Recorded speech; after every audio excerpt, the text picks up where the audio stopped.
Michael. I read that you have been a bouncer, a cab driver, and the last decade you have fixed computers.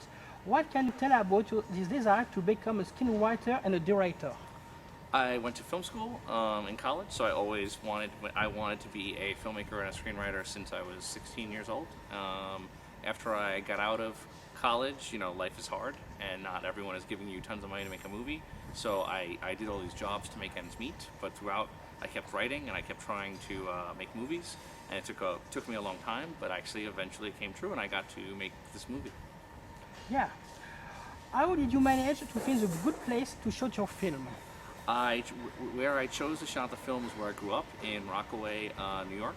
It's so I knew all of these locations. The film has a lot of eccentric locations that are very expressive, and having grown up there, I knew where all these locations were. And also, I wanted to make two places, kind of, where he lives, which is Rockaway and looks a certain way, and where he visits, which is like kind of the New York City of the rich, of the wealthy. And I wanted to, and so that's kind of how I did it. What were your sources of inspiration for that film? For example, movie, books? I was reading, there were two books I was reading while I was writing that were important to me. The Denial of Death by Ernest Becker and Dracula by Bram Stoker. In terms of movies, we actually say the movies, but the movies I don't say in the movie, I literally list the influences in the movie, but there are movies I don't say, like Henry Portrait of a Serial Killer was an enormous influence. Pleasure of Being Robbed by Josh Safdie was a big influence on my shooting style. There's an industrial called Age 13 from the 1950s that was a huge influence on me. That's a very strange industrial movie about being a teenager. So many, many things. What do you think about Twilight books and movies? Because we talk a lot on your movie of Twilight. And I like Twilight. You can get the impression that I don't like Twilight from seeing the movie, but what actually is true is, I just thought that Milo would really like realistic, that the word realistic was so important to Milo. And I thought it was just very funny that Twilight he wouldn't think of as realistic. And I thought that was a very funny thing. Personally, I like Twilight. However, I read the author wrote those books as trying to encourage kids to not have sex until marriage. So I thought that was kind of funny, and I decided that I was also tweaking that a little bit with my movie. What was the most difficult challenge that you have made during the production of this film? The most difficult challenge for me the most difficult challenge is working without money and having no time. That is absolutely the most difficult challenge. The most difficult scene was the basement scene, where there's a big fight, because we had one day to shoot that.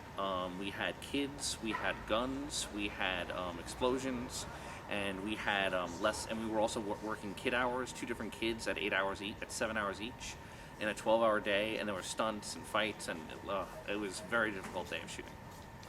How do you see your film? As an horror movie, a vampire movie, or more as a drama? A horror. Do I see my film as a horror movie, a vampire movie, or a drama? Yes. I see it as a horror movie and a drama. If I don't have to pick, obviously I see them as all three. But if I'm being forced to pick one, I think most people tell me it's a drama, but I really like to think of us as a horror movie as well, and I hope horror movie fans will enjoy our movie. What can you say about your main casting? How did you manage to have the famous Lloyd Kaufman in your casting? I love Lloyd Kaufman. I love Toxic Avenger. Our movie has a lot of clips in it, a lot of horror movies. That was from the script level. We knew we were going to need that.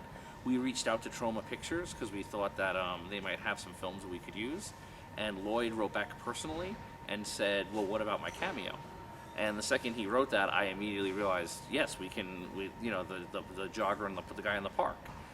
So, that was it. We wrote back to Lloyd immediately and said, we'd love to have you. And he was a pleasure to work with, and he was just so kind and generous and amazing. Question. What are your current projects?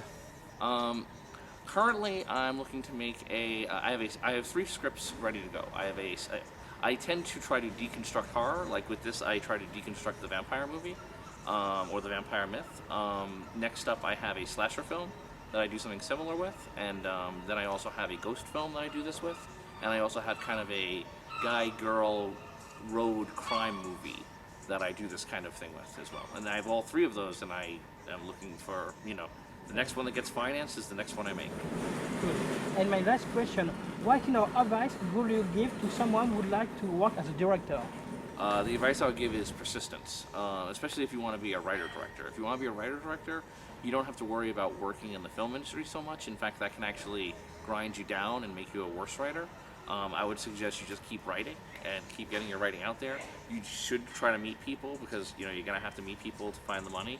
But at the same time, I wouldn't worry too much about working like low levels in film because as a writer, that's not what you need. You need life experience. As a director, you can actually work your way up the ladder. But my advice to writer directors is don't worry about working in the film business. Worry about writing. Worry about improving your writing and worry about getting the life experiences that you need to be the best writer possible. Thank you, Michael, for this interview. Thank you. Thank you.